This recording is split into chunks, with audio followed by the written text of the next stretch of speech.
Assalamu alaikum warahmatullah.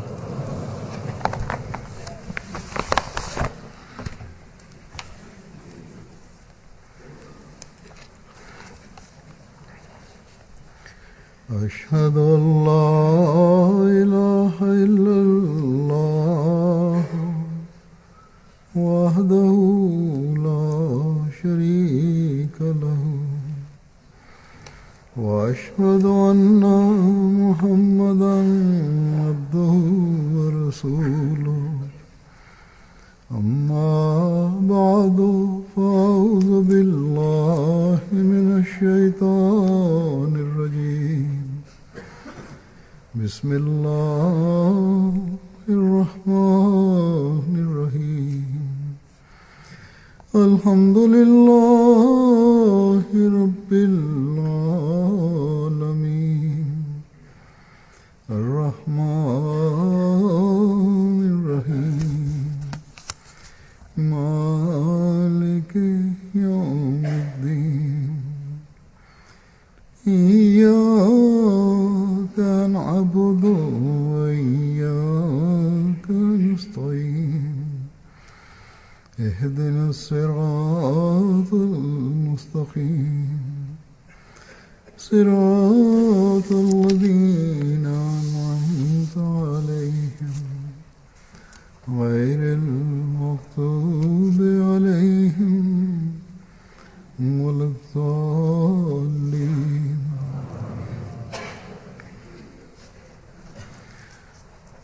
O'tgan xutbada men taqvo uchun axloqlarning ahamiyati va ularning taqvo bilan bo'lgan aloqasini aytib bergandim.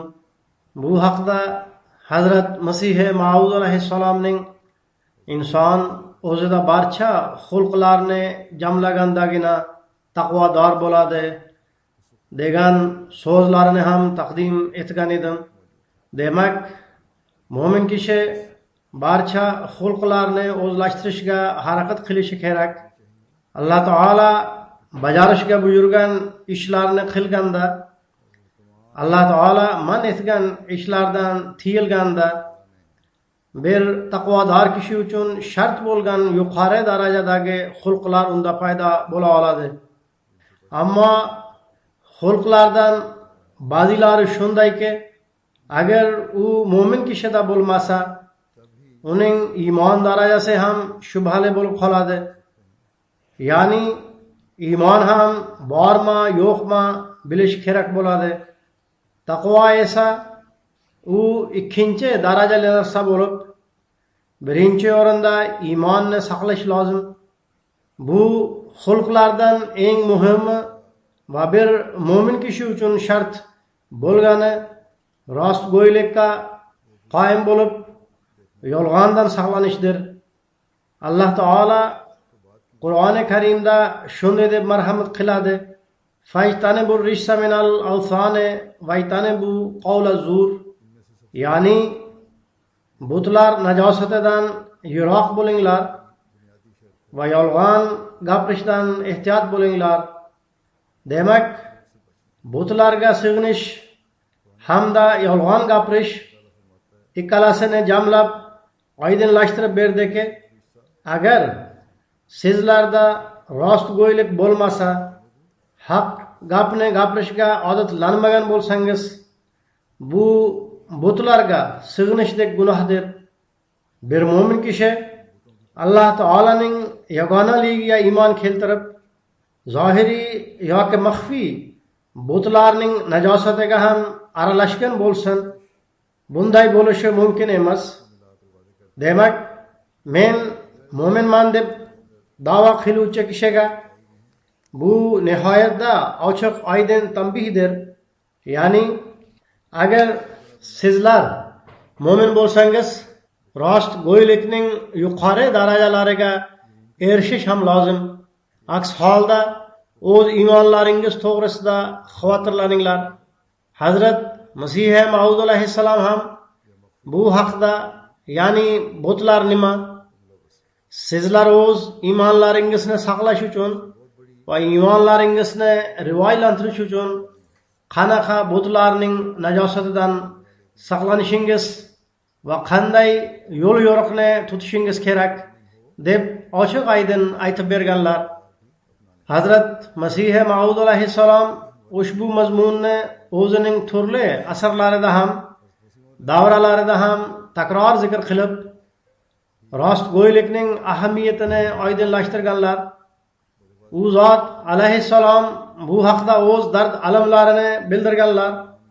Buni har bir ahmadiy o'z ko'z oldiga qo'yish kerak, toki biz o'z iymonlarimizni mustahkamlab taqvo tomon qadam tashlaguvchi bo'laylik.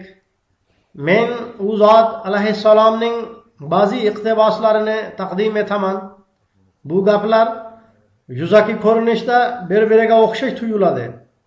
Biroq har bir jumlada alohida saboq va nasihat bor.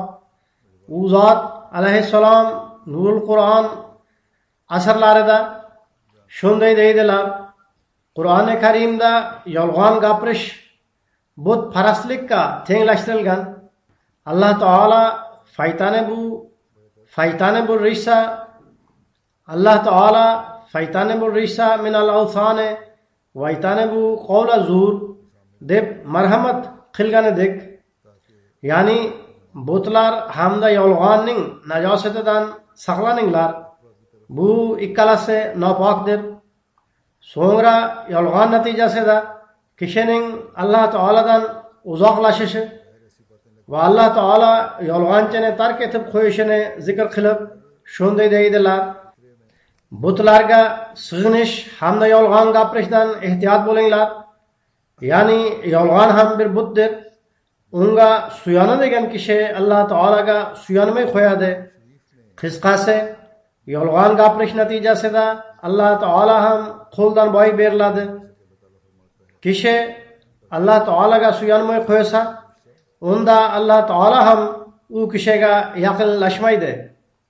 U zot alayhissalom bu mazmunni o'zlarining Islomiy tamoyillar falsafasi nomli asarlarida ham bayon qilganlar.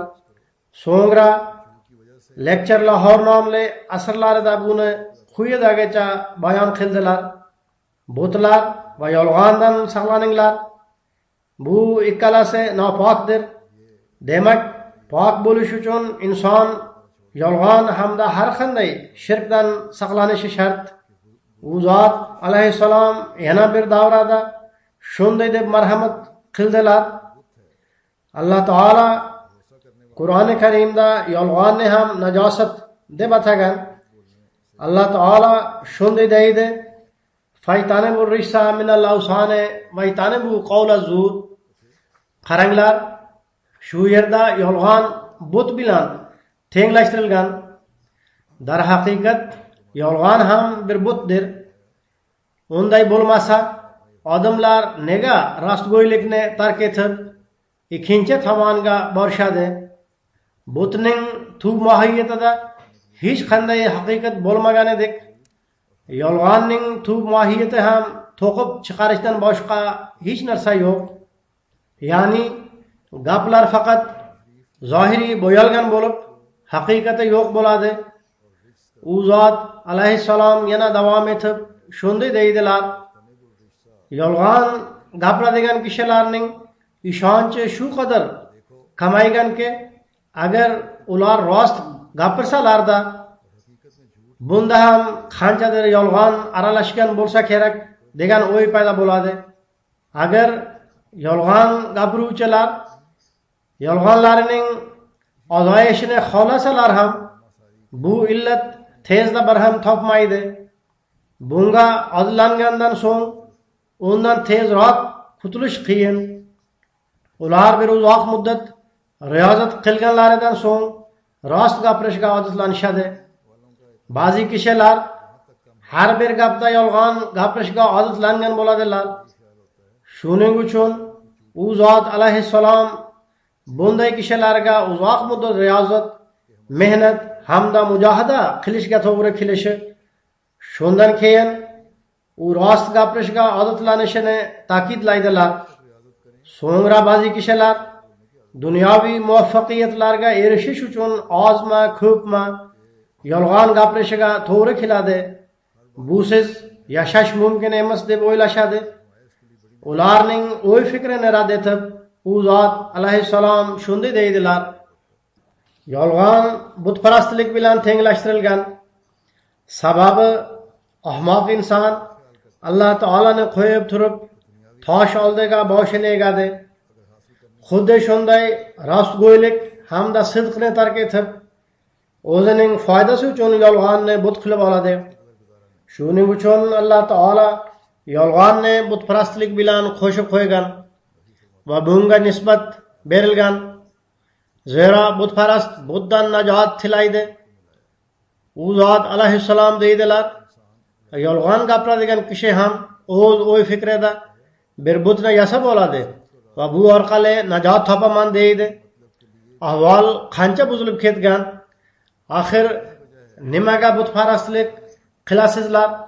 Bu najosatni tark etinglar deb aytilsa, unda ular nimaga tark etaylik?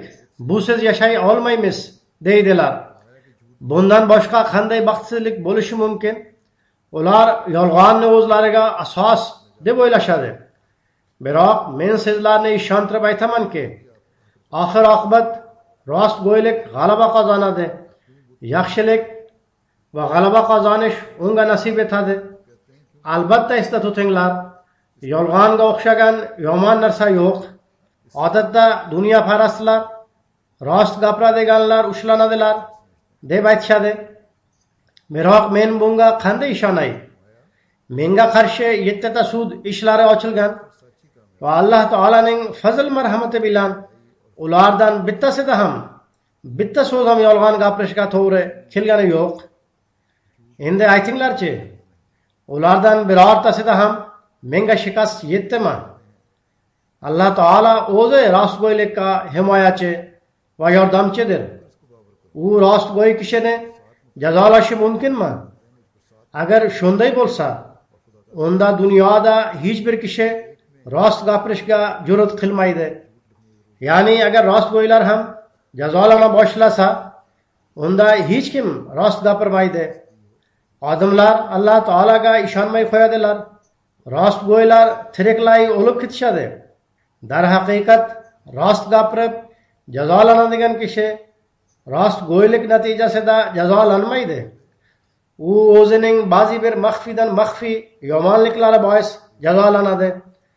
Ya'ni inson qandaydir xatolikka yo'l qo'yib rost gapirib jazo tortsa, men rost so'zlaganim uchun jazolandim deb o'ylamasin.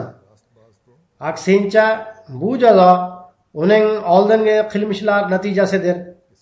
Alloh taolo yonida uning yomonliklari hamda buzuq ishlarining qator bir ro'yxati bo'ladi. Ularning ko'pgina xatoliklari qayd etilgan bo'ladi va ular biror bir xatoligi sababli jazolanadilar. Bizning barcha amallarimiz hisob kitobi Alloh taoloda mavjud. Odamlarning kompyuterlari buziladi. Hakerlik va kiber hujumlariga uchrab, to'liq ma'lumotlar yig'imi yo'q bo'lib ketadi. Ammo Alloh taoloda mavjud ma'lumotlar yig'imini hech kim o'chira olmaydi. Inson ba'zi hiyla bahonalar orqali dunyoviy jazodan saqlana oladi. Ammo Alloh taolani alday olmaydi. Shuning uchun u zot alayhissalom bunday deydilar: o'zini ezgu ishlarga davomiy odatlantirish lozim. Ezgu ishlarga muttasil ravishda qoyim bo'lish kerak. Inson istig'for qilib yomonliklardan saqlanish uchun ahd qilgandan keyin unda qoyim bo'lib turishga harakat qilishi lozim. Hazrat Masih Maud alayhissalom bir dunyodor kishi biz qanday qilib yolg'onni tark etaylik, usiz yashay olmaymiz deb aytishadi deb marhamat qilganlar. Bu faqat katta bir manfaatni qo'lga kiritish uchun emas. Aksincha, dunyoparast kishilarning ahvoli shuki, ular har bir kichkinadan kichkina ishda ham yolg'on gapirishadi. Chunonchi yaqin o'tgan kunlarda yangi National Geographic magazin chiqqan. Undagi bir katta maqola hamda turli maqolalar yolg'on to'g'risida bo'lib, biz nima uchun yolg'on gapiramiz? Bu haqda tadqiqot qilingan edi. Unda aytilishicha, muvaffaqiyatlarga yolg'on sababli erishiladi. Hazrat Masih Maud alayhissalom ham xuddi shu narsani bayon qilganlar. Ya'ni odamlar muvaffaqiyatlarga yolg'on sababli erishiladi deb tushunishadi. Jurnal ham xuddi shu narsani yozgan. Yolg'on gapirish insonning fitratida bor deb yozib, maqolada bu narsani isbotlashga harakat qilingan. Holbuki bu insonning fitrati emas, aksincha atrof muhit insonni yolg'onchiga aylantiradi. Bu kishilar dunyoviy maqsadlarni ham ko'zlagan bo'ladilar. Shuning uchun ular yolg'on gapirishga inson bolalikdan odatlanadi deb xohlashga harakat qilishgan. Haqiqat shuki, bolalikdagi atrof muhit bu narsaga odatlantiradi. Bu kishilarning ahvoli shuki, yolg'on gapirish musobaqalarida qatnashuvchilarning rasmlari berilgan. G'oliblarga mukofot beriladi. Mukofot bilan taqdirlangan bir kishi shunday dedi: "Mening ba'zi qissalarim to'g'ri bo'ladi, biroq bu qissalarda mubolag'a bo'lmasa, odamlar zerikib ketishadi va mening gaplarimga hech kim e'tibor bermaydi. Shuning uchun men odamlarning diqqatini tortish uchun yolg'on gapiraman." Hazrat Masih Maud alayhissalom ham buni aytib o'tganlar. So'ngra yana shu maqolada yosh bolalardan tortib siyosatchilargacha turli kasblar bilan shug'ullanadigan kishilardan tortib fan olimlarigacha bo'lgan barcha kishilarda bizning gaplarimizda yolg'on aralashgan bo'ladi degan iqror bor. Bu jamiyat hamda atrof muhitda har tomonlama yolg'on ko'rinadi. Ularning o'y fikricha bundan saqlanishning hech iloji yo'q. Shuning uchun ular yolg'on gapirishga majburdirlar. Biz g'arbdagi qavmlarning rostgo'ylik me'yori yaxshi deb aytamiz. Ammo bu maqolani o'qiganda ularning har bir gapi yolg'onga asoslangandek tuyuladi. Ularning boshlang'ich izlanishi bo'yicha har bir kishi har kuni 3-4 marta yolg'on gapiradi. Bu barcha yolg'onlar birovga rahnamolik qilishda, to'g'ri gapirmaslik, yolg'on gapirib aldash, o'z kamchiliklarini yashirish uchun yoki boshqa qandaydir sabablar uchun yolg'on gapirishdan iboratdir.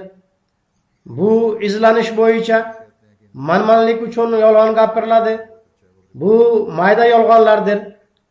Katta yolg'onlar zikr qilinib, shunday yozilgan: er va xotin o'zlarining yotlar bilan bo'lgan aloqasini yashirish uchun yolg'on gapirishadi. Erkinlik sababli er yoki xotinining noto'g'ri do'stlashuvlari paydo bo'lib qoladi. Ularni yashirish uchun yolg'on gapirishga to'g'ri keladi. Erkin jamiyatning katta illati sababli hech qanday to'sqinliksiz uchrashish sababli nojo'ya aloqalar o'rnatiladi. Yolg'onlari ochilganda janjal tortishuvlar paydo bo'ladi. So'ngra natija ajralish va taloqqa yetib boradi. Bizda ham agar sizlar tekshirib chiqsangiz, yolg'on gapirish sababli oqibat taloqqa yetib boradi. Bu ruhiy masalani tushunib, biz nikoh xutbasida qaysi oyatlarni tilovat qilishga buyurilgan bo'lsak, unga quyidagi oyat ham kiradi. Ya ayyuhallazina amanutaqulloh va qulu qawlan sadida yuslih lakum a'malakum va yaghfir lakum zunubakum va man yuti'illaha va rasulahu faqad faza fawzan azima. Ya'ni ay iymon keltirganlar, Allohdan qo'rqinglar va to'ppa to'g'ri gapiringlar. U sizlar uchun amallaringizni to'g'rilaydi va gunohlaringizni mag'firat etadi. Va kimki Allohga va payg'ambariga itoat etsa, albatta u ulkan muvaffaqiyatga erishadi. Erkinliklar bo'lganda erkinlik nomi bilan hijoblar yechiladi. Hijob yechilgandan so'ng shak shubhalar paydo bo'lib, ishonchsizlik yuz beradi. So'ngra yolg'onga suyanish kerak bo'ladi. Bu bilan yolg'onning bir yangi to'xtovsiz tizimi boshlanadi. Qisqasi, Alloh taolo er va xotin o'rtasidagi gaplar rostgo'ylikka asoslanib, hech noaniqlik bo'lmasin deb marhamat qilgan. Rostgo'ylik eng yuqori darajada bo'lishi lozim. Buning natijasida bir tomondan sizlarning munosabatlaringiz o'ta yoqimli bo'ladi. Ikkinchi tomondan bolalaringiz ham ko'p muammolardan saqlanadi. Alloh taolo gunohlaringizni ham kechiradi. Ulkan muvaffaqiyatni ham ato etadi. Demak, islomning bu go'zal buyrug'i bor, ammo bunga qaramay odamlar to'ppa-to'g'ri gapirmay o'z munosabatlarini buzishadi. Yolg'on sababli o'z ishonchini qoyim tutolmaydilar. Bulardan ko'proq baxti qaro kim ham bo'lishi mumkin? Bizda ham Alloh taolaning buyruqlaridan uzoqlashish natijasida ajralish va taloq berish foizi oshib bormoqda. Rahnamolik bo'lmagan dunyoparast kishilar ham er va xotin o'rtasida yolg'on gapirishni jiddiy yolg'on deb yozishadi. Bu katta va tashvishga loyiq yolg'ondir. Biroq rahnimoligi bor kishilar agar shunday qilsalar, bu undan ham jiddiyroq bo'lib ketadi. Undan ham xavfliroq vaziyat paydo bo'lib qoladi. Zero ular Alloh taolaning buyruqlariga nisbatan itoatsizlik qilayotgan bo'ladilar.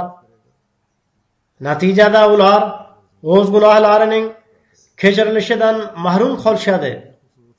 Alloh taolo va'da bergan muvaffaqiyatlardan ham mahrum qolishadi. Demak, shunday munosabati bor kishilar tashvishlanishlari kerak. Bu maqolaga ko'ra odamlarning ko'proq foizi o'z xatolarini yoshirish uchun yolg'on gapirishadi.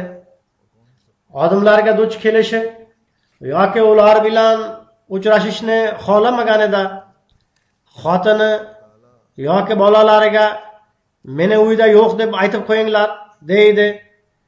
Ba'zi kishilar bolalariga kelgan kishi yoki telefon qilgan kishiga otin yoki onim uyda yo'q deb aytib qo'ygan deyishadi. Shunday qilib ular bolalarini yolg'onga odatlantirayotgan bo'ladilar. Bu fitrat emas. Aksincha, kattalarning ba'zi amollari bolalarni yolg'on tomonga olib boradi. Jurnal yana shunday yozadi. Odamlar sababsiz ham odatan yolg'on gapirishadi va bu odat ham atrof muhit sababli paydo bo'ladi. Yana yozadi, isbotlarni ko'zdan qochirish uchun ham yolg'on gapirishadi. Ya'ni to'g'ri gaplar hamda haqiqatni yashirish uchun yolg'on gapirishadi. Boshqalarga ziyon yetkazish uchun yolg'on gapirishadi. Boshqalar oldida o'zini yaxshi ko'rsatish uchun yolg'on gapirishadi. Odamlarni kuldirish uchun latifa yoki hazillashib yolg'on gapirishadi. Holbuki pokiza hazillashsa ham bo'ladi. Yana manmanlik uchun yolg'on gapirishadi. Shaxsiy manfaatlar uchun yolg'on gapirishadi. Moliyaviy foyda ko'rish uchun yolg'on gapiriladi. Demak, bu tadqiqot turli yolg'onlarni gapiradigan kishilarning foizini chiqargan. Shular jumlasidan o'z xatolarini yashiradiganlar, moliyaviy foydalarni ko'radiganlar, boshqa manfaatlarni hosil qiladiganlar va odamlardan saqlanish va uchrashishni xohlamagani uchun yolg'on gapiradigan kishilar ya'ni xatolikka yo'l qo'yganida odamlar bilan uchrashishdan ehtiyot bo'lishadi. Demak, eng ko'p yolg'on gapiradigan kishilarning foizi ana shu to'rtta narsadadir. Ya'ni ularning tadqiqoti bo'yicha xatoliklarni yashirish, moliyaviy foyda, boshqa manfaatlar va odamlar bilan uchrashuvni xohlamaslikdir. Bu ana shu kishilarning ahvoli. Bizdan ko'pchiligimiz ularning rostgo'ylik me'yori bizga nisbatan yaxshiroq deb o'ylashadi. Agar bu kishilar biz uchun namuna bo'lsalar, unda bir mo'min deb ataluvchi kishi uchun tashvishga loyiq narsadir. Bu kishilar aslida Alloh taolani tan olmaydilar yoki shirk qilishadi. Ammo biz iymonga iddao qiluvchilar va din ta'limotiga amal qilamiz deb da'vo qiluvchilar agar rostgo'ylikdan uzoqlashsak, biz nafaqat dindan uzoqlashamiz, balki shirk ham qilayotgan bo'lamiz. Demak, biz o'z rostgo'yligimiz me'yorlarini sinab chiqishimiz lozim. Ularni ko'z oldimizga qo'yishimiz kerak. Alloh taolo guvohliklar to'g'risida yolg'on guvohliklar bermanglar deb marhamat qiladi. Chunonchi Alloh taolo Rahmonning bandalari to'g'risida shunday deydi: "Vallazina la yashhaduna zur", ya'ni ular yolg'on guvohlik bermaydilar.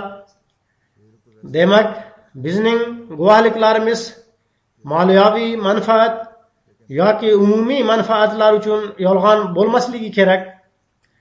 Na biron boshqa maqsad uchun yolg'on guvohliklar bo'lishi kerak. Zero agar biz Rahmon Xudoning bandalari bo'lishni xohlasak, iymonimizni rivoylantirishni xohlasak, unda bu yolg'onlardan saqlanish zarur. Aksincha, shaytondan saqlanish uchun ham har qanday yolg'onlardan saqlanish lozim. Yolg'on gapirish natijasida Rahmon Xudo bilan aloqa uziladi. Hazrat Masih Maud alayhissalom bir joyda shunday deydilar: Alloh taolo bilan aloqa uzilganda shayton bilan aloqa o'rnatiladi. Inson shaytonning qarmog'iga tushadi. Bizning rostgo'yligimiz me'yorlari qanaqa bo'lishi kerak? Biz yolg'ondan qanday saqlanishimiz lozim? Buni bayon etib, Hazrat Masih Maud alayhissalom shunday deydilar: Hozir mening sizlarga qatl qilmanglar, qon to'kmanglar deb nasihat qilishimga hojat yo'q. Sababi yovuz kimsadan bo'lak kim ham nohaq qon to'kadi. Biroq men aytaman, adolatsizlikda qat'iy turib olib, rostgo'ylikni qatl qilmanglar. Haqni qabul qilib olinglar. Mayli uni yosh bola tomonidan bo'lsa ham, ya'ni bir yosh bola ham to'g'ri gapni aytsa, qaysirlik qilmay uni qabul qilib olinglar. Va agar haq muxolif kishi tomonida bo'lsa, unda darrov o'zingizning quruq mintaqingizdan voz keching. U zot alayhissalom deydilar: rostgo'ylikda mahkum turinglar va rost guvohlikni beringlar. Alloh taolo "Ishtanibu rissa minal awsani va ijtanibu qawla zur" deb marhamat qiladi. Ya'ni butlarning najosatidan saqlaninglar va yolg'ondan ham ehtiyot bo'linglar deb marhamat qiladi. Zero u butdan kamroq emas. Haqqoniylik yo'lidan o'zingizni o'g'radigan har bir narsa yo'lingizdagi butdir. Adolatni ixtiyor qilishga to'sqinlik qiladigan narsa butdir. Rost guvohlik beringlar. Mayli u sizlarning ota-bobolaringiz, birodarlaringiz yoki do'stlaringizga qarshi bo'lsa ham, hech bir dushmanlik sizni adolatli bo'lishdan man etmasin. Adolatni qo'ldan boy berishingiz yolg'on hisoblanadi. Bir nasroniy payg'ambar sallallohu alayhi vasallam uch joyda yolg'on gapirishga ruxsat berganlar va Qur'oni Karim ham o'z dinini yashirish uchun yolg'on gapiringlar deb ochiq oydin buyurgan. Holbuki Injilda bunday ruxsat yo'q deb e'tiroz bildirdi. Shunda Hazrat Masih Maud alayhissalom javoban bunday deydilar: bu narsa oydinlashsinki, Qur'oni Karim qanchalik rostgo'ylikni ta'kidlagan bo'lsa, Injilda uning 10dan bir qismichalik ham ta'kidning borligiga ishonmayman. Qur'oni Karim yolg'on gapirishni butparastlikka tenglashtirgan. Alloh taolo faytani bu rissaminal awsani vaytani bu qavla zur deb marhamat qiladi. Ya'ni butlar najosati hamda yolg'on najosatidan ehtiyot bo'linglar. Yana Alloh taolo bir joyda marhamat qiladi: Ya ayyuhallazina amanu kunu qawwamina bil qisti shuhada lillahi walau ala anfusikum avil validayni val aqrabin. Ya'ni ey iymon keltirganlar, Alloh uchun guvoh bo'la turib adolatni mustahkam qoyim qiluvchi bo'linglar. Xoh o'zlaringizga qarshi yoki ota-onalarga va yaqin qarindoshlarga qarshi guvohlik berishlaringizga to'g'ri kelsa ham. Demak, rostgo'ylikning me'yori ana shu. Shubhasiz adolatning me'yori ham shu. Biroq rostgo'ylik bo'lmaguncha adolatni o'rnatib bo'lmaydi. Demak, bu me'yorlar har bir mu'min uchun shart. Hazrat Masih Maud alayhissalom bu mazmunni yanada izohlab bir joyda shunday deydilar: Alloh taolo rostgo'ylikka qoyim bo'lmaguncha hosil bo'lmaydigan adolat to'g'risida bunday deydi: La yajrimannakum shana'anu qawmin ala alla ta'dilu edilu huwa aqrabu lit-taqwa. Ya'ni dushman qavmlarning dushmanligi sizni adolat qilishdan tiymasin. U zot alayhissalom shunday deydilar: Adolatga qoyim bo'linglar. Taqvo shundaginadir.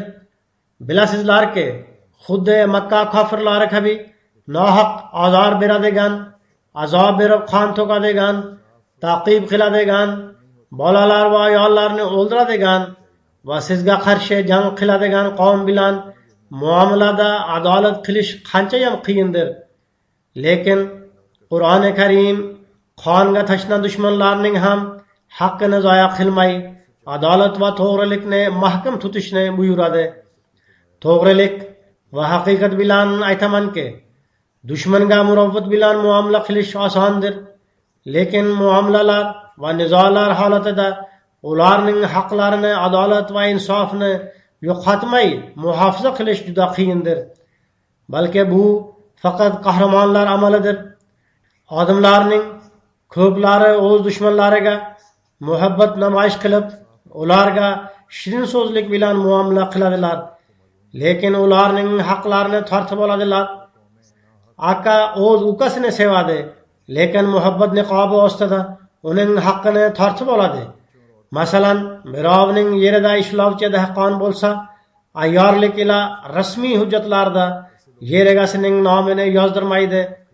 Lekin boshqa jihatdan go'yoki u tufayli o'zini qurbon qilganidek unga bo'lgan muhabbatini namoyish etadi. Shunday ko'p muammolarga duch kelamiz. Ba'zi qarindoshlar o'zlarining boshqa qarindoshlari mulklarining hujjatlarini almashtirib qo'yishadi yoki to'g'ri ism yozdirmaydilar yoxud to'g'ri guvohlik bermaydilar. Natijada ular moliyaviy ziyon ko'radilar. U zot alayhissalom davom etib shunday deydilar: Alloh taolo bu oyatda muhabbatni zikr qilmadi, balki u muhabbatning me'yorini zikr qildi. Chunki ashaddiy dushmaniga adolat qila oladigan hamda to'g'rilik va adolatning chegarasidan chiqmaydigan kimsagina sodiq muhabbatga qodir bo'la oladi. Demak, bu me'yorlar faqat vaqtinchalik manfaat yoki jamiyatdagi kundalik munosabatlar uchun bo'lmay, bir mo'min kishining rostgo'ylik me'yori dushmanga ziyon yetkazish uchun ham yolg'on gapirmaslik darajasida bo'lishi lozim. Agar dushman bilan rostgo'ylikning me'yorlari ana shu bo'lsa, unda o'zaro aloqalarda rostgo'ylik me'yorlari ko'tarilgani bois muhabbat me'yorlari ham ko'tariladi va muhabbatda esa yolg'onlik bo'lmaydi. inson birovni sevib unga yolg'on gapirish bunday bo'lishi mumkin emas.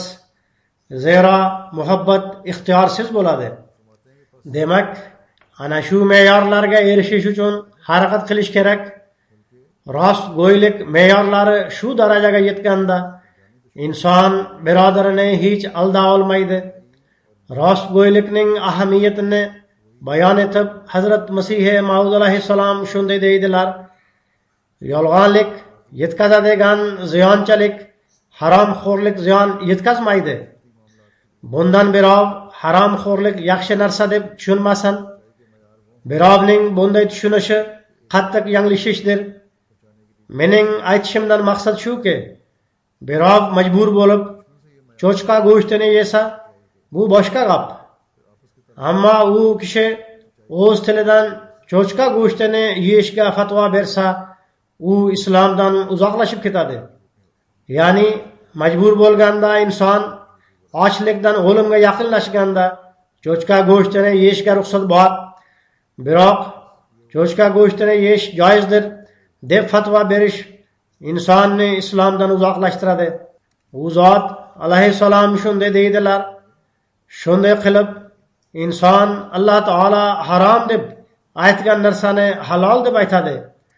Qisqasi, bundan ma'lum bo'ladiki, tilning ziyoni xatarlidir.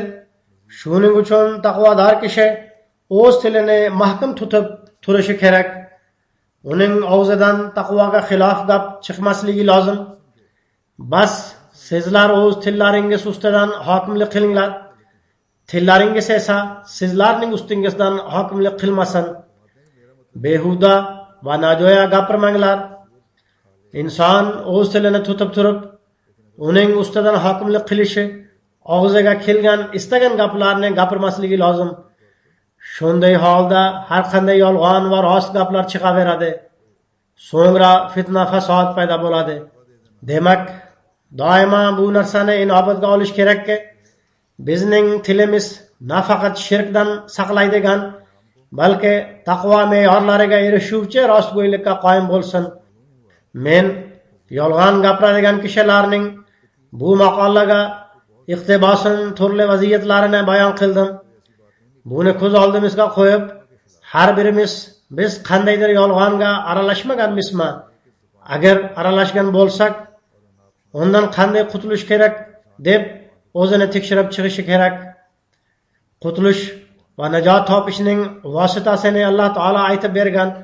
Alloh taolo bizning barchamizga buni tushunish imkonini bersin. Rostgo'ylikdan bir qadam olg'a tashlab, to'ppa-to'g'ri gapirishga qoyim bo'lish uchun kuch-quvvat ato etsin. Mo'minning xulqi bo'lishi kerak bo'lgan va Alloh taolaning yaqinligini ato etadigan solih amal xoqsorlik bo'lib, takabburlikdan uzoqlashishdir. Chunki bir joyda takabburlik qiluvchi kishilar to'g'risida Alloh taolo shunday marhamat qiladi: "Vala tusair khaddaka lin-nasi va la tamshi fil ardi maraha. Innalloha la yuhibbu kulla muxtalin fakhur." Ya'ni odamlarga yuzingni burishtirma va yerda kekayib yurma. Alloh takabburlik qilguvchi va maqtanchoq faxrlanguvchini yoqtirmaydi. Hazrat Masih Maud alayhissalom ham bir joyda bu mazmunni bayon etib shunday deydilar: ba'zi kishilar payg'ambarlardan millionlab marta quyi darajada bo'ladilar va ularni payg'ambarlar bilan hech qiyoslab ham bo'lmaydi. Ular 2 kun namoz o'qib takabburlik qila boshlashadi. Shuningdek, roza va hajdan ularda pokizalik paydo bo'lishi o'rniga takabburlik hamda riyo ko'zga tashlanadi. Bu kunlarda ham Ramazon oyida ba'zi kishilar ibodat qilishga fursat topib olsalar yoki qandaydir to'g'ri tushni ko'rib olsalar, bundan ular faxrlana boshlashadi. Ular istig'for qilishlari lozim. U zot alayhissalom davom etib shunday deydilar: esda tutinglar, takabburlik shaytondan keladi va insonni shayton qilib yuboradi. Inson undan uzoqlashmaguncha u shayton haqni qabul qilish va ilohiy fayz baraka yo'lida to'sqinlik bo'lib qoladi. hech qanday takabburlik qilmaslik kerak. Na bilim jihatidan, na mol davlat jihatidan, na shon shavqat jihatidan, na toifa oila yoki nasabi jihatidan. Zero ana shu narsalardan takabburlik paydo bo'ladi. Inson bu kibrlardan o'zini poklamaguncha Alloh taolo nazdida solih bo'la olmaydi va unga his tuyg'ularning befoyda unsurlarini kuydiradigan ma'rifat ato etilmaydi. Ya'ni his tuyg'ular ichidan noto'g'ri his tuyg'ularni hamda rad etishga loyiq tuyg'ularni yo'qqa chiqaradigan ma'rifat takabburlikdan saqlanmaguncha va kamtarlikni ixtiyor qilmaguncha ato etila olmaydi. Shayton ham takabburlik qilgan, o'zini odamdan afzalroq tushunib, ana xayrum minhu xalaqtani min narin va xalaqtahu min tin deb aytib qo'ydi. Buning natijasi shu bo'ldiki, u Alloh taolo dargohidan quvildi. Odamga esa ma'rifat ato etilgan edi. Shuning uchun u o'zining yanglishishini tan olib, Alloh taolaning fazl marhamatiga voris bo'ldi. Alloh taolaning fazl marhamatisiz hech narsa bo'la olmaydi. Shuning uchun quyidagicha duo qildi: Robbana zalamna anfusana va illam taghfir lana va tarhamna lanakunanna minal khosirin. Bu duoni o'qish uchun Hazrat Masih Maud alayhissalom jamoatga nasihat qilganlar. Bu duoni o'qib turish kerak. Bu kunlarda Ramazonning oxirgi 10 kunligidan o'tmoqdamiz. Alovdan saqlanish va Alloh taolaning rahmini hosil qilish uchun bu duolarga ko'p ehtiyojlar bor. U zot alayhissalom davom etib shunday deydilar: Bunda shunday sir borki, Hazrat Isa alayhissalomga ay solih ustoz deb aytilganda, u zot javoban siz meni nega solih deysiz dedi. Bugungi nodon nasroniylar bu jumlaning ma'nosi shu: siz nega meni Xudo deb aytmaysiz deb aytishadi. Holbuki Hazrat Isa alayhissalom payg'ambarlarning fitratiga xos bo'lgan o'ta nozik so'zlarni aytdilar. U zot haqiqiy solihlikning Alloh taolo tomonidan kelishini bilar edilar. U zot Alloh taolo uning chashmasi bo'lib, u yerdan nozil bo'ladi. U kimga xolasa ato etadi va kimdan xolasa tortib oladi. Ammo bu nodonlar bir go'zal va qadrga loyiq gapni aybli qilib qo'yishdi. Hazrat Isa alayhissalomni takabburlik qiluvchi deb isbotladilar. Vaholanki u zot o'ta kamtar edilar. U zot alayhissalom poklanish yo'lini bayon qilib shunday deydilar: Mening nazdimda poklanish uchun eng yaxshi yo'l shuki, inson hech qanday takabburlik va mag'rurlik qilmasin. Bundan yaxshiroq yo'l topilishi mumkin emas. Ya'ni poklanish uchun hech qanday ilmiy, oilaviy yoki moliyaviy jihatdan takabburlik qilmasin. Alloh taolo birovga ko'z ato etganda, u zulmatlardan qutqaradigan nurning osmondan kelishini va inson doimo u nurga muhtoj bo'lishini bilib oladi. Ko'z ham quyosh nuri osmondan tushmaguncha ko'ra olmaydi. Xuddi shunday har qanday zulmatni uzoqlashtiradigan va uning o'rniga taqvo hamda pokizalik nurini paydo qiladigan botiniy yorug'lik osmondan tushadi. Men rostini aytsam, inson taqvosi, iymoni, ibodati, pokizaligi barchasi osmondan tushadi. Bu esa Alloh taolaning fazl marhamatiga asoslanadi. U xolasa uni qoyim tutadi, xolasa uni uzoqlashtirib qo'yadi. U zot alayhissalom yana shunday deydilar: Demak, haqiqiy ma'rifat shuki, inson o'z nafsini haqir va yo'q deb tushunsin hamda Alloh taolaning ostonasiga yiqilib, xoksorlik va kamtarinlik bilan Alloh taolaning fazl marhamatini tilasin va nafs tuyg'ularini kuydirib, inson ichida yorug'lik va ezgu ishlar uchun kuch-quvvat va toqat paydo qiladigan ma'rifat nurini so'rasin. So'ngra agar uning fazl marhamatidan ulush topilsa va qachondir ko'kragi ochilsa, u bunga takabburlik va mag'rurlik qilmasin.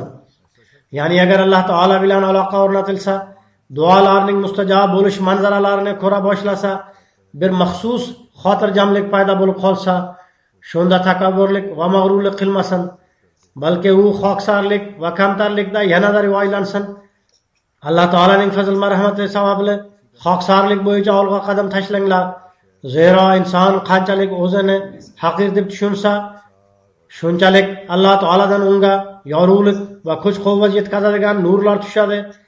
Agar inson shunday aqidada bo'lsa, unda umid qilamizki, Alloh taolaning fazl marhamati bilan uning axloqiy ahvoli yaxshilanadi. Dunyoda o'z-o'zini bir narsa tushunish bu ham takabburlikdir. So'ngra bu narsa insonni boshqalarni la'natlaydigan hamda ularni haqir deb tushunadigan holatga yetkazadi. Takabburlikni uzoqlashtirish uchun inson o'zining har bir xulqi va yaxshi sifatini Alloh taolaga mansub qilishi lozim. Buni yanada izohlab, u zot alayhissalom shunday deydilar: dar haqiqat nafs tuyg'ularining najosati axloqsizlik, takabburlik, riyokorlik va hokazo shakllarda yuzaga chiqadi. Alloh taolaning fazl marhamati bo'lmaguncha ularga o'lim kelmaydi va ma'rifat o'ti va foyda unsurlarini kuydirmaguncha ular kuymaydi. Kimda ma'rifat o'ti paydo bo'lib qolsa, u kishi mazkur axloqiy kamchiliklardan tozalana boshlaydi. Katta bo'la turib ham o'zini kichik deb tushunadi. O'z vujudining hech narsa emasligini bilib oladi. U kishi ma'rifat nurlari orqali topadigan nur va yorug'likni o'z qobiliyati hamda yaxshiligi sababli deb o'ylamaydi va uni o'z nafsiga mansub qilmaydi. Aksincha, u kishi uni Alloh taolaning fazl marhamati deb ishonadi. Masalan, bir devorga oftob nuri tushib, uni ravshan qiladi, ammo devor faxrlana olmaydi. Ya'ni quyosh yorug'ligi devorga tushib, devor ravshan bo'lganda, bu ravshanlashishim mening qandaydir qobiliyatim sabablidir deb devor faxrlana olmaydi. Ammo ikkinchi narsa shuki, devor qanchalik musaffo bo'lsa, o'shunchalik yorug'lik ko'p bo'ladi. Ya'ni devor qanchalik toza va musaffo bo'lsa, o'shanchalik ko'proq yaltiraydi. Biroq u qandaq ahvolda bo'lsa ham, bu yorug'lik uchun devorning shaxsiy xususiyati yo'q. Aksincha, barcha faxr iftixor oftobga tegishlidir. Shuningdek, devor ham oftobga u yorug'lik tushirmasan deb ayta olmaydi. U zot alayhissalom davom etib shunday deydilar: payg'ambarlarning nafslari xuddi shunday musaffo bo'ladi. Alloh taolaning fayz barakasi bilan ma'rifat nurlari ularga tushib, ularni ravshanlashtiradi. Shuning uchun ular shaxsiy ravishda hech iddao qilmaydilar, balki har bir fayz barakani Alloh taolaga mansub qilishadi va haqiqat ham xuddi shu. Shuning uchun payg'ambar sallallohu alayhi vasallamdan sizlar amallaringiz sababli jannatga kirasizlarmi deb so'ralganda, u zot sallallohu alayhi vasallam shunday dedilar: hech ham, balki faqat Alloh taolaning fazl marhamati bilan. Payg'ambarlar hech kuch qudratini o'zlariga mansub qilmaydilar. Ular uni Alloh taoladan olib, faqat uning nomini tilga oladilar. Demak, payg'ambarlarning holati shu bo'lsa, unda oddiy bir inson qanchalik xoksarlikni ko'rsatishi hamda Alloh taolaning fazl marhamatlariga shukronalar keltirib, uning oldiga yana ko'proq egilishi lozim. Takabburlik insonning ruhoniy o'limiga sababchi bo'ladi va inson Alloh taoladan uzoqlashadi. Bu narsani bayon qilib, u zot alayhissalom shunday deydilar: Alloh taolo nihoyatda Rahim va Karim zotdir. U har tomonlama insonni parvarish qiladi va unga rahm qiladi. Ana shu rahm sababli u o'zining payg'ambar va rasullarini yuboradi, toki ular dunyo ahlining gunohlarga botib ketgan hayotdan najot bersinlar. Ammo takabburlik o'ta xavfli kasallik. Qaysi bir insonda bu paydo bo'lib qolsa, u uchun ruhoniy o'lim muqarrar. Men albatta bilaman, bu kasallik qatl etishdan ham ortiqroq. Takabburlik qiluvchi inson shaytonning birodari bo'ladi. Sababi faqat takabburlikkina shaytonni xor hamda rasvo qildi. Shuning uchun mo'min uchun shart shuki, unda takabburlik bo'lmasin. Aksincha, unda xoksarlik va kamtarlik bo'lishi kerak. Bu narsa Alloh taolo yuborgan kishilarga xos. Ularda g'oyada xoksarlik va kamtarlik bo'ladi. Bu fazilat eng ko'p payg'ambar sallallohu alayhi vasallamda mavjud edi. U zot sallallohu alayhi vasallamning bir xizmatchisidan u zot sallallohu alayhi vasallam siz bilan qanday muomala va munosabatda bo'lar edilar deb so'ralganda xizmatchisi shunday dedi: haqiqat shuki, men u zot sallallohu alayhi vasallamga xizmat qilishimga nisbatan u zot sallallohu alayhi vasallam menga ko'proq xizmat qilar edilar. Allohumma salli ala Muhammadin va ala ali Muhammadin va barik va sallim. Bu haqda u zot alayhissalom o'z jamoatiga nasihat qilib shunday deydilar: umuman dunyoda takabburlik tarqalgan, ulamolar o'z bilimlarining takabburligi va riyokorligiga mubtalo bo'lganlar. Sufiylarga qarasangiz, ularning ahvoli ham boshqacha. Ular o'z nafslarini isloh qilishga hech diqqat qilmaydilar. Har bir kishi o'z takabburligiga qarim bo'lgan, o'zini isloh qilishga e'tibor yo'q. U zot alayhissalom davom etib shunday deydilar: ularning maqsad muddaolari faqat tana bilan cheklangan. Shuning uchun ularning mujohada va riyozatlari, zikrlari umuman boshqacha bo'lib, nubuvat chashmasidan xabar bermaydi. Ya'ni payg'ambar sallallohu alayhi vasallamning sunnatlaridan shunday zikr va mujohadalar isbotlanmaydi. U zot alayhissalom shunday deydilar: men kuzatamanki, ularning e'tibori qalblarni poklashga qaratilmagan, faqat tananing o'zi mavjud. Unda ruhaniyatdan nom nishon yo'q. Mujohadalar qalbni poklay olmaydi hamda ma'rifat nurini ato eta olmaydi. Demak, bu davr umuman bo'sh. Payg'ambar sunnati bo'yicha qanday amallar qilishi kerak edi, ular tark etilib, unutilib yuborildi. Endi Alloh taolo o'sha payg'ambarlik davrining yana kelishini va taqvo hamda pokizalikning bu jamoat orqali qoyim bo'lishini xohlaydi. Alloh taolo jamoat orqali bu barcha solih amallarni taqvo paydo qilish va iymonni mustahkamlashni xohlaydi. U zot alayhissalom shunday deydilar: demak, payg'ambar sallallohu alayhi vasallam isloh qilish yo'l yo'rig'ini aytib berganlaridek, chin isloh qilishga e'tibor qaratishingiz farzdir. Agarda Alloh taolo jamoatdan shu narsalarni xohlagan bo'lsa, unda jamoat a'zolari ham o'zlarini chin isloh qilishga e'tibor qaratishlari kerak. Alloh taolo bizga payg'ambar sallallohu alayhi vasallamning sunnatlaridan hamda u zot sallallohu alayhi vasallam aytib bergan yo'llardan yurib, barcha yomonliklardan saqlanish va barcha a'lo axloqlarga erishishga kuch-quvvat ato etsin. Bizning rostgo'yligimiz me'yorlari Alloh taolaga yaqinlashtirguvchi bo'lsin. Bizning kamtarligimiz me'yorlari Alloh taolaga yoqadigan bo'lsin. Biz Hazrat Masih Maud alayhissalom jamoatining u zot xohlaganidek a'zosi bo'laylik.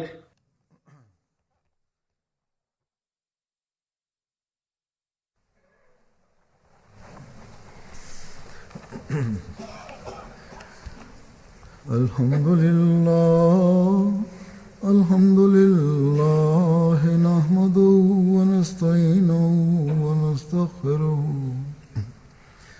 wa nu'minu bihi wa natawakkalu alayhi wa na'udhu billahi min shururi anfusina wa min sayyiati a'malina. من يهده الله فلا مضل له ومن يضلل فلا هادي له ونشهد أن لا إله إلا الله ونشهد أن محمدا عبده ورسوله. عباد الله رحمكم الله، إن الله يأمر بالعدل والإحسان وإيتاء ذي القربى وينهى عن الفحشاء والمنكر والبغي يعظكم لعلكم تذكرون.